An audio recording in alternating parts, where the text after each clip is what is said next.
বিয়ের প্রথম রাতের সুন্নত আমল কি কি? অনেক বউ বাসর ঘরে 2 রাকাত নামাজ আদায় করেন, বউ বরকে দুধ খাওয়ান, এরকম নানা প্রচলন আছে। কোরআন সুন্নাহ মোতাবেক আমল কি? আমি শিগগিরই বিয়ে করতে যাচ্ছি, আমার জন্য কল্যাণে দোয়া করবেন। প্রশ্নকর্তা যে হন না কেন, আপনার জন্য আমরা দোয়া করি। আল্লাহ তাআলা আপনাকে দাম্পত্য জীবনের সুখ এবং প্রশান্তি দান করুন এবং আল্লাহর বাধ্যগত এবং অনুগত থেকে দাম্পত্য জীবনে উভয়ে মিলেমিশে চলার তৌফিক আল্লাহ তাআলা আপনাদেরকে দান করুন। আর আপনার প্রশ্ন উত্তর হলো যে জি, সুগন্ধি ব্যবহার করবেন, এটা উত্তম সন্দেহাতীতভাবে।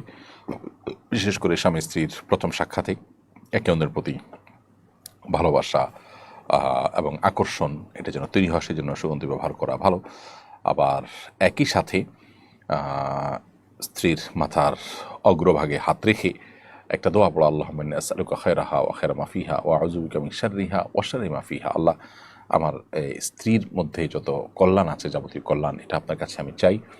আর কোনো অকল্যাণ থাকলে সেটা থেকে আমি পানাহ চাই, তার ক্ষতি থেকে আমি মুক্তি চাই।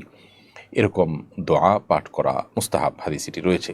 এর বাইরেও স্বামী স্ত্রী উভয়ে দাঁড়িয়ে 2 রাকাত নফল নামাজ আদায় করা বাসর রাতে, সেটাও মুস্তাহাব। অনেক উলামা একরাম সেটি করতে আমাদেরকে পরামর্শ দিয়েছেন বিভিন্ন বর্ণনার আলোকে। সো এই কাজগুলো আপনি করতে পারেন এবং আল্লাহ তাআলার কাছে সাধারণ এবং কমন যে দোয়া আছে, সেই দোয়াগুলো তো আমরা অনবরত নেককার স্বামী নেককার স্ত্রী পাওয়ার জন্য, যেমন সূরা ফুরকানের ৭৪ নম্বর আয়াত, রব্বানা হাব লানা মিন আজওয়াজিনা ওয়া যুররিয়্যাতিনা কুররাতা আয়ুন ওয়াজআলনা লিল মুত্তাকিনা ইমামা, এই জাতীয় দোয়াগুলো আমরা করব ইনশাআল্লাহ তাআলা।